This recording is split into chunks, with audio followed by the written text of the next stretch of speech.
11 letras em 11 minutos. Que Deus te abençoe poderosamente. Hoje nós vamos falar sobre conhecer os nossos inimigos. Um pensador disse a seguinte frase: se você conhece o inimigo e conhece a si mesmo, não precisa temer o resultado de 100 batalhas. Se você se conhece, mas não conhece o inimigo, para cada vitória obtida sofrerá também uma derrota. Se você não conhece nem o inimigo nem a si mesmo, você perderá todas as batalhas. Essa sim é uma frase muito importante. Seja no contexto físico, social, seja no aspecto religioso, político, profissional. Eu costumo dizer que nunca devemos subestimar a capacidade de um inimigo, ainda mais quando nós não o conhecemos. Saber quais são as espécies presentes de inimigos que nos rodeiam é algo que deve ser tomado de forma criteriosa. Um exemplo disso são os médicos, os doutores. Quando eles descobrem um inimigo chamado câncer, a primeira atitude é conhecer, é saber do seu potencial destruidor, é saber do tempo que ele está ali, o dano que ele já causou, para combatê-lo. Assim também acontece na lavoura. Quando chega na lavoura os gafanhotos ou outra praga, e eles chegam ali para destruir a lavoura, é fundamental para o responsável técnico, ou o agricultor, o produtor, para que busque meios de manejo mais eficazes, eles precisam conhecer que praga é aquela, o dano que aquela praga causa. A palavra de Deus, ela vai nos dizer que nós enfrentamos 3 inimigos.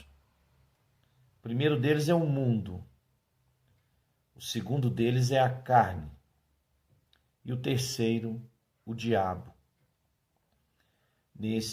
Nessa palavra nós vamos conhecer a nossa posição em Cristo Jesus e como agir para vencer as tentações lançadas pelo nosso terceiro inimigo, Satanás e seus demônios.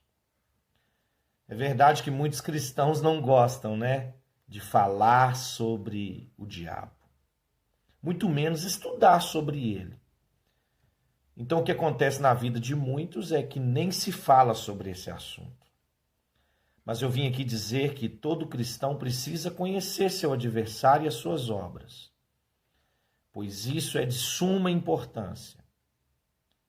A Bíblia diz que o nosso inimigo ele foi criado um ser perfeito, mas houve um dia em que se achou iniquidade nele, ou seja, foi encontrado nele uma perversidade, uma injustiça, ele agiu pela parcialidade, a malvadeza de espírito, e ele tornou-se a maldade em si. Satanás ele promoveu exaltação, o seu próprio ego, a sua própria pessoa, que chamamos de autoexaltação. E ele age da mesma maneira nos dias de hoje. Ele ainda hoje tenta dominar as pessoas através da manipulação, robotização. Ele introduz no meio de uma sociedade os movimentos de uma nova era. Ele vai trazer formas de pensar, de avaliar fatos. Por isso que nós vemos nos dias de hoje, o ser humano ele está cada vez mais intelectual, ele está cada vez mais racional, mas também o ser humano está cada vez mais incrédulo. é as armas que Satanás tem. Trazer a incredulidade aos nossos corações. O alvo do diabo é aprisionar os pensamentos, os sentimentos, as emoções dos filhos de Deus, e ele vai tornando cada dia o ser humano mais insensível.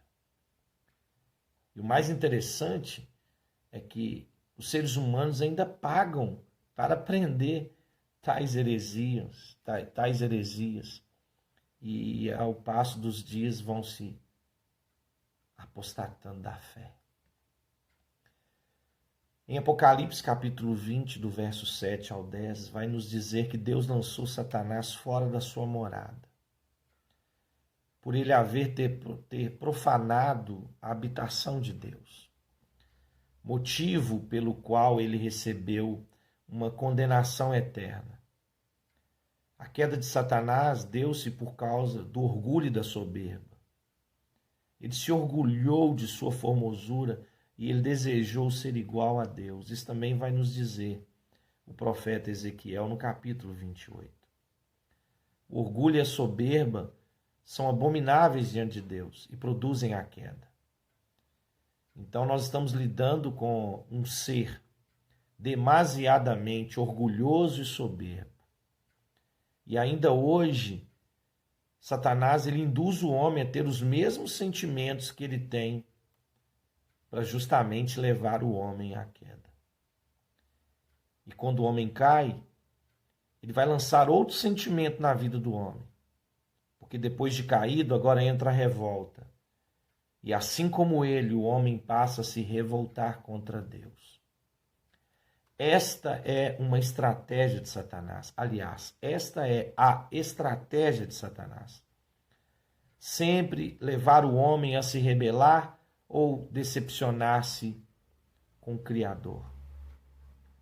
Você já parou para pensar o quanto que o inimigo da sua alma tem tentado lançar dentro de você o orgulho e a soberba?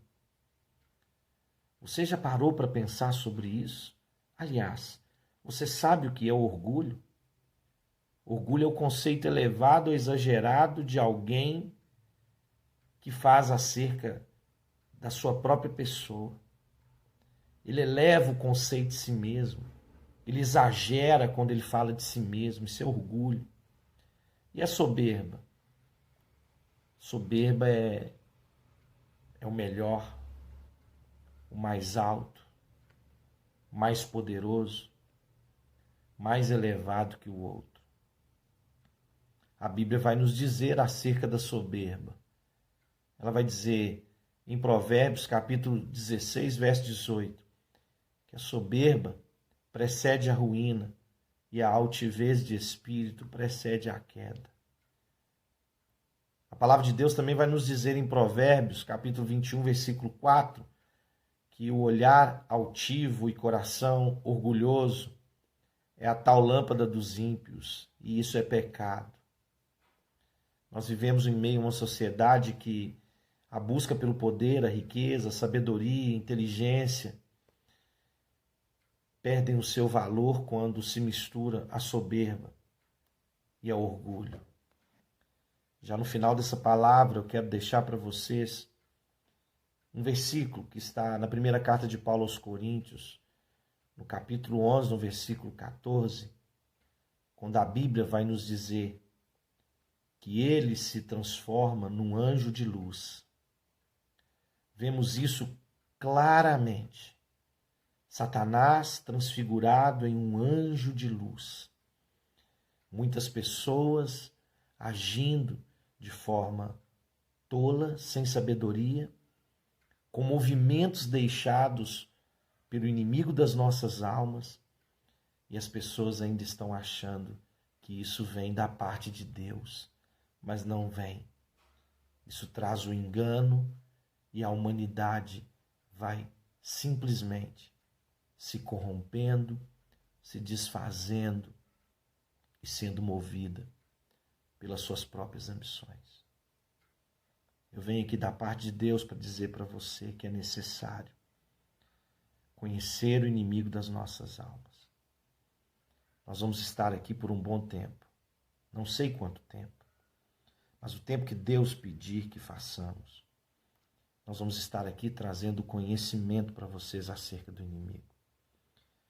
É fato que de Deus nós sabemos, nós conhecemos quem é Deus. Nós sabemos que o nosso Deus é poderoso, nos amou de tal maneira, doador do seu Filho Jesus Cristo, que nos deu a graça de ter o Espírito Santo dentro de nós e ele habita dentro de nós. Mas nós sabemos pouco daquele que ciranda, anda ao nosso derredor, bramando como um leão, procurando quem possa tragar. Que o Espírito Santo de Deus te dê sabedoria para lidar com o seu inimigo, contra o seu inimigo, não contra o seu inimigo, nas suas questões pessoais, assim também nas suas questões familiares, profissionais, espirituais, sabendo que Jesus Cristo já o venceu, mas nós ainda precisamos vencê-lo. Que Deus te abençoe, fique em paz, beijo no coração.